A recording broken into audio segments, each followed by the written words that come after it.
Hello everyone, welcome to concept of chemistry. आज की इस वीडियो में हम डिस्कस करेंगे trick to memorise unit cell content.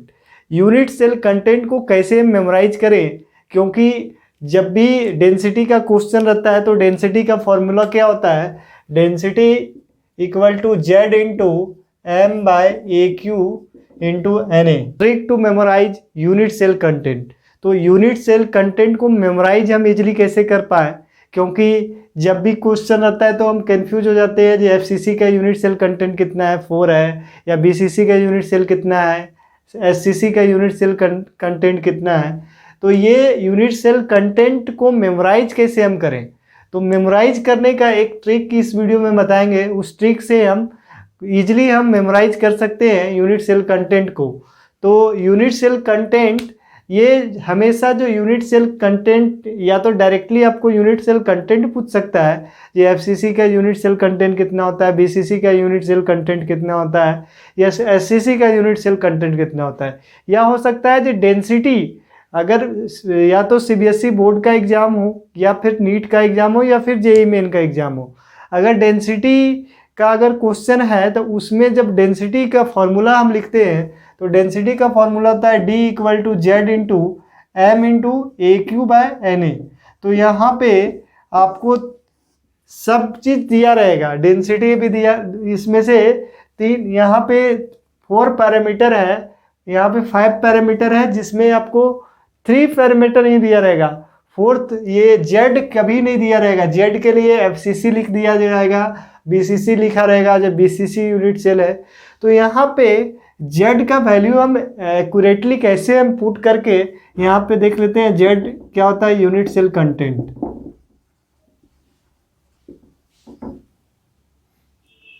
M क्या है, मॉलिक्यूलर मास।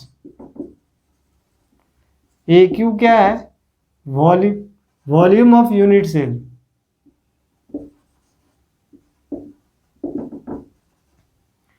यानी क्या है, एवोगाड्रो कांस्टेंट। तो यहाँ पे जो जेड का वैल्यू हमको पुट करना है, तो एग्जैक्टली और एक्यूरेटली कैसे पुट करेंगे, तो इसमें कन्फ्यूजन रहता है हमेशा। तो उस कन्फ्यूजन को इस वीडियो को देखने के बाद अभी कभी कन्फ्यूजन नहीं रहेगा। तो यहाँ पे यूनिट सेल अगर हम निकालें, अगर इसका हम जो जिस अप्रोच से निकालते हैं उस अप्रोच से अगर निकाल कर देखें तो क्या होता है, जो सिंपल क्यूबिक सेल होता है, तो सिंपल क्यूबिक सेल में एटम का पोजीशन कहाँ पे होता है, एटम कहाँ पे लोकेटेड रहता है, तो एटम लोकेटेड रहता है कॉर्नर पे। सिर्फ कहाँ पे लोकेटेड रहता है, सिंपल क्यूबिक सेल में सिर्फ कॉर्नर पे एटम लोकेटेड रहता है। कहाँ पे, कॉर्नर पे। तो कॉर्नर पे लोकेटेड रहता है, और एक कॉर्नर का इफेक्टिव कंट्रीब्यूशन कितना होता है, कॉर्नर का इफेक्टिव कंट्रीब्यूशन, तो ये कॉर्नर का इफेक्टिव कंट्रीब्यूशन 1/8 होता है। इसको कैसे एज्यूम कर सकते हैं, जो क्लासरूम है, एक क्लासरूम है या फिर ये रूम है, तो ये रूम में क्या है, यहाँ पे ये एक फ्लोर है, तो इस फ्लोर में 4 रूम, इसके जस्ट बगल में एक रूम है, इसके एक पीछे रूम है, फिर उसके एक पीछे रूम है। यहाँ पे एक यूनिट, यहाँ पे क्या है, एक क्लासरूम है, यहाँ पे क्लासरूम है, ये क्लासरूम है, इसके एक बगल में रूम है, इसके एक पीछे रूम है, और इसके एक पीछे रूम है। तो कितना रूम है, 4 रूम है। यहाँ पे कॉर्नर पे एक एटम लोकेटेड है, और ये फर्स्ट फ्लोर है, और इसके जस्ट ऊपर में भी इस सेकेंड फ्लोर में भी 4 रूम है, और इसके जस्ट ऊपर में भी एक रूम है, फिर इसके जस्ट ऊपर में एक रूम है, इसके जस्ट ऊपर रूम में, इसके एक जस्ट ऊपर रूम है।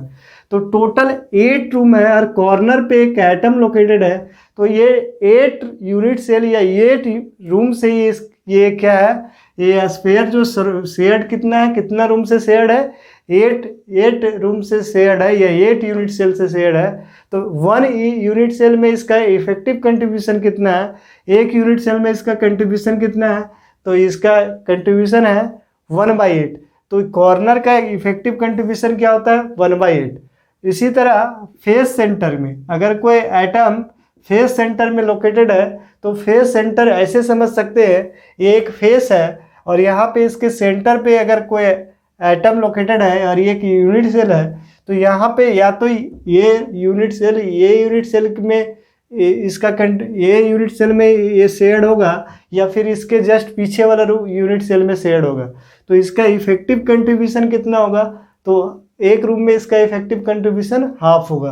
तो इसका इफेक्टिव कंट्रीब्यूशन हाफ होता है अगर एटम कहाँ पे हो, फेज सेंटर में।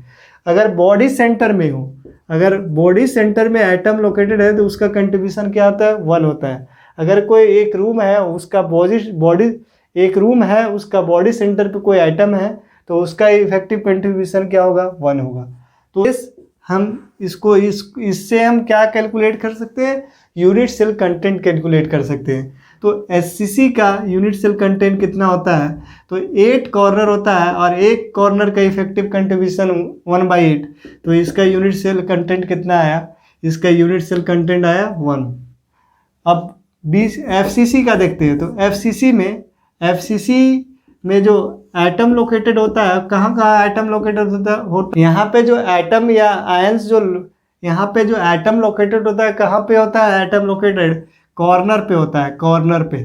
तो कॉर्नर पे अगर एटम लोकेटेड है तो यहाँ पे जो एटम या आयन जो लोकेटेड है कॉर्नर पे है, तो यहाँ पे कॉर्नर पे और फेस सेंटर पे, कॉर्नर पे और फेस सेंटर पे होता है। तो इसका फेस सेंटर पे एटम लोकेटेड है, तो 8 कॉर्नर है उसका कंट्रीब्यूशन 1/8 और फेस सेंटर कितना है, 6 फेस सेंटर है उसका कंट्रीब्यूशन 1/2।